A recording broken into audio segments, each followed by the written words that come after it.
Hey fellas, Meat Trapper here, and I just wanted to say a very big thank you to everyone who has purchased the SD bucket snare video. The response has been overwhelming, and I really appreciate you guys supporting my channel. It takes a lot of time and a lot of money and a lot of effort to do these videos, and it's really heartening to see people willing to support me.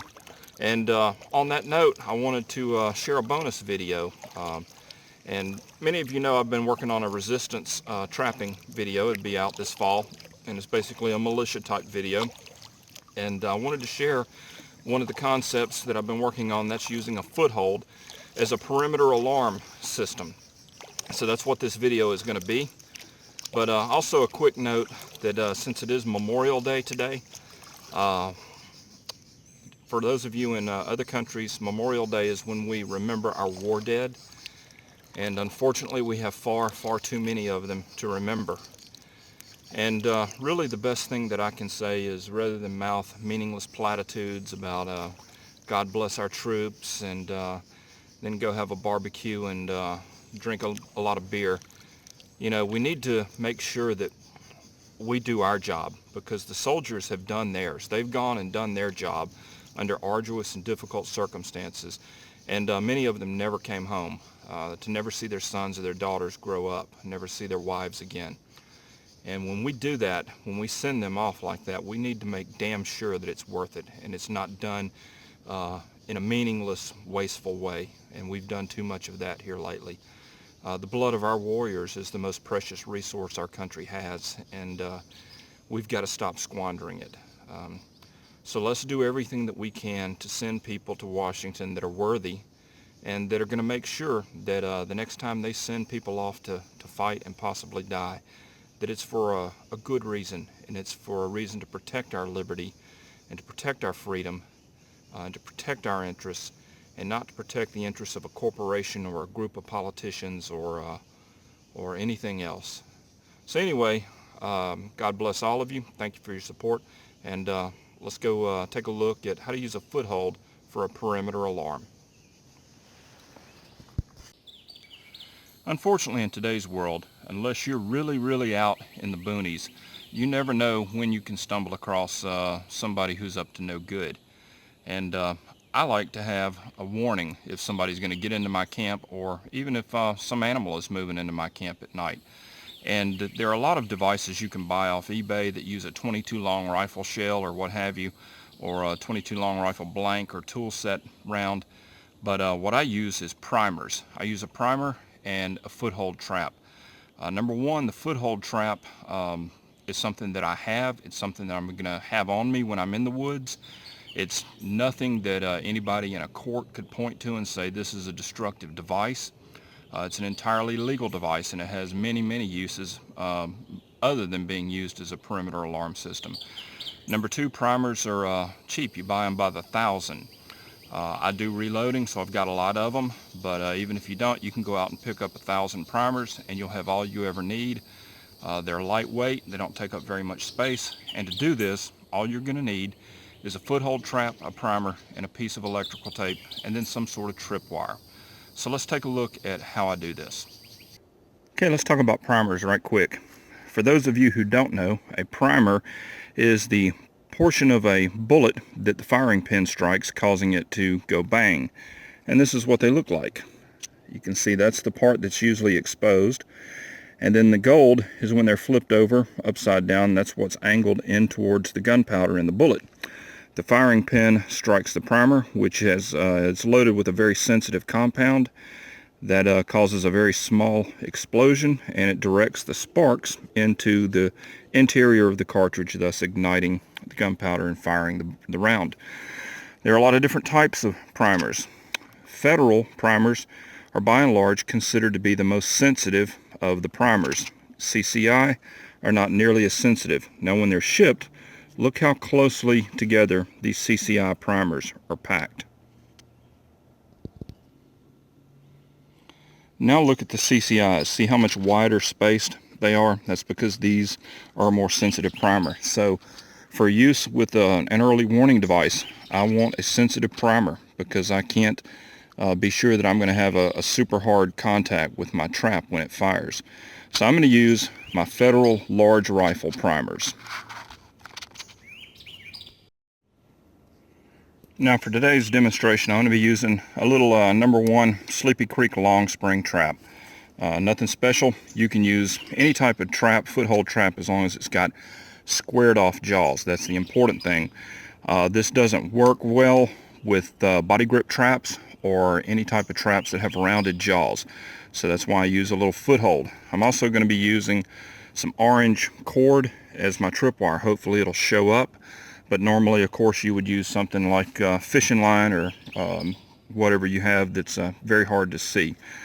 Next, notice that I've drilled a small hole in the pan of my trap. That's so I can attach my cord to the pan of the trap easily. And lastly, we want to make sure that we have removed all pan tension from our trap. We don't want 4 or 5 pounds of tension on here. We want this thing to fire when something hits this little cord. We want it to fire easily. So that's basically the setup. So let's go ahead and arm the trap. Okay, the basic idea is very simple. We're going to set the trap. We're going to make sure that we elevate that pan way up so there's no chance of it firing accidentally while I'm working on it. In fact, a good safety measure would be to have a zip tie and zip tie that spring shut so that it can't fire. But what we want to do is we want to end up with a primer taped with thin electrical tape squarely on the square jaw like that, right there. What'll happen is when the trap fires, of course the jaws are going to come up and that primer is going to get crushed between this jaw and that jaw.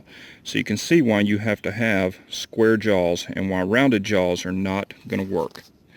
Now this is kind of hard to keep this on here while you're working on it. So what I'm going to do is I'm going to take a piece of my electrical tape and I'm going to lay it sticky side up and I'm going to place the primer face down on it and then I'm going to tape it on there. I don't have my tripod with me, so let me get this set up and I'll show you what it looks like.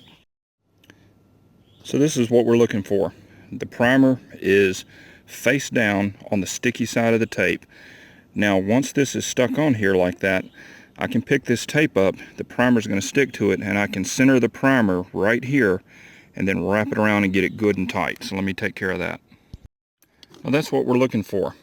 You can see how that primer is flush, square on that jaw, shiny side up, so that when the trap fires, the two jaws are going to come together and it's going to crush that primer and set it off.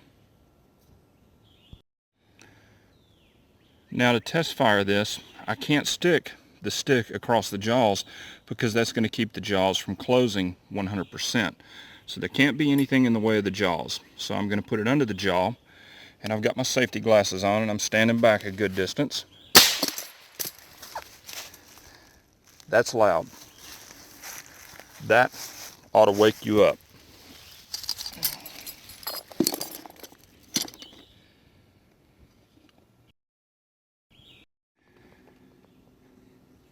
So you can see that worked. That's very simple, very cheap. All you need is a foothold trap, a primer, and a piece of electrical tape. And you can carry dozens of these primers and they take up no weight whatsoever. So let's take a look at how I would employ this to guard a trail. What I like to do is I like to just take the electrical tape and just sort of tape that trap to the far side of a tree and then run my cord across the trail, and there you're good to go. But you can rig up any type of mechanism that you want to get the trap to fire, and trappers are an ingenious lot, and I'm sure you guys can come up with your own ways. But let's take a look at how I do it. Now set this up good and high just so you can see it. Normally, of course, this will be set down in the bushes down there where it's virtually impossible to see. But all I've done is taken a couple of wraps of electrical tape and I've taped the long spring trap hanging like this. You can use trapping wire, you can use paracord, whatever you have, doesn't matter. I've got my cord attached to the hole in the trap. I have the primer affixed to the loose jaw, and then you can see the cord is just hung across the trail and tied off to a log. Of course, to be stealthy, you would use some fishing line you'd have it down low and it'd be virtually invisible. But at this point, anything that walks through here and hits that cord is going to trip the pan, because the pan has zero tension on it, and that's going to fire the trap, triggering the alarm.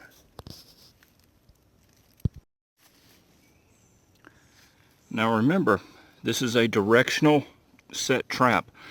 It has to be sprung going this direction so that when the cord is hit, it's pushed that way, thus pulling the trap pan downwards. You don't want to set it so that the trap pan is getting pushed upwards. That's not going to work. It's got to be pulling this way, pushing that way. So the direction of approach would be this direction with camp over there. So if somebody is walking along and they hit, everybody just woke up. Method number 2. This doesn't rely on a tripwire, and this isn't unidirectional. This is a bidirectional trap. This basically has a stick that is bent a little bit so that it's up off the ground. I can stick my fingers underneath there, and it is under the loose jaw of the trap and rested on the pan. Now, of course, I would actually have this trap back up here in the weeds where it's hidden. If you wanted to, you can secure it to the tree. I don't see any reason to do that. It's just a noise maker. But the idea being is that if a person or an animal steps on this stick, it's going to set it off. So you're getting into a little bit harder target here. You'd have to play with this and probably put some rocks or set it just right so that something's going to step on it. But I wanted to show the principle that you don't have to have a tripwire to set this off, even though I do like a tripwire better. It can be set off when something steps on it and depresses the pan. So we're walking along and we step on this, and I don't know if you can hear that on the camera, but that's loud. That is, I mean, that's a rifle primer. That's a 210 rifle primer going off. That thing is loud, believe me.